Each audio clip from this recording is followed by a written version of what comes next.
Étant donné l'absence de budget, la voix du lecteur a été créée artificiellement.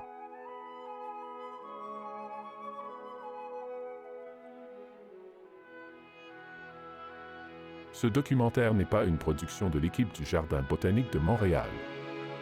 Il vous est offert comme une invitation à venir voir cette œuvre.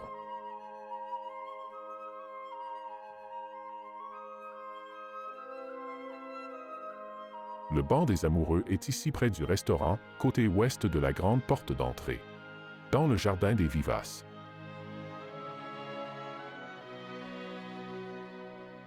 Pour la petite histoire, en 1979, Léa Vivo dépose le banc des amoureux dans un centre commercial de Toronto.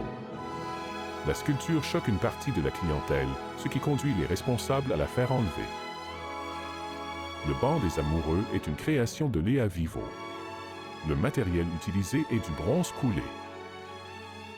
Léa Vivo est née en 1950 à Sumperk, en Tchécoslovaquie.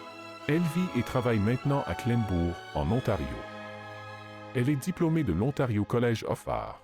Elle a aussi fréquenté l'Accademia di Brera à Milan et l'Art Student League à New York. Ces figures plus grandes que nature sont représentées dans un style classique qui contraste avec le thème plutôt provocateur de la sculpture. Dès sa première sculpture présentée en Amérique du Nord, Vivo amorce son exploration du thème de la famille, qui deviendra prédominant dans sa production artistique. Rétrospectivement, on peut en effet conclure que le banc des amoureux représente la première étape, celle de l'amour et de la séduction dans la formation de la famille, que les sculptures de Vivo représentent. Perché sur une petite colline face au bassin aux nénuphars, dans le jardin des Vivaces, la sculpture a suscité des réactions variées, allant de la sympathie à la surprise.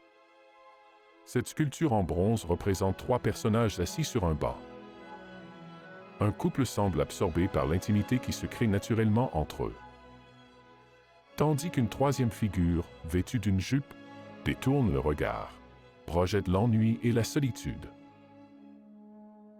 Par contre, surprise, prenez le temps de découvrir le lien créé par le pied de cette dernière et la jambe de l'homme. Ces sculptures, pour la plupart des bronzes figuratifs, offrent une réflexion sur la famille et les relations humaines. Cette œuvre est un don, fait à la ville de Montréal, par Abraham Hirschfeld. Il témoigne ainsi sa gratitude envers la ville, qui fut son premier foyer en Amérique du Nord, au début des années 1950.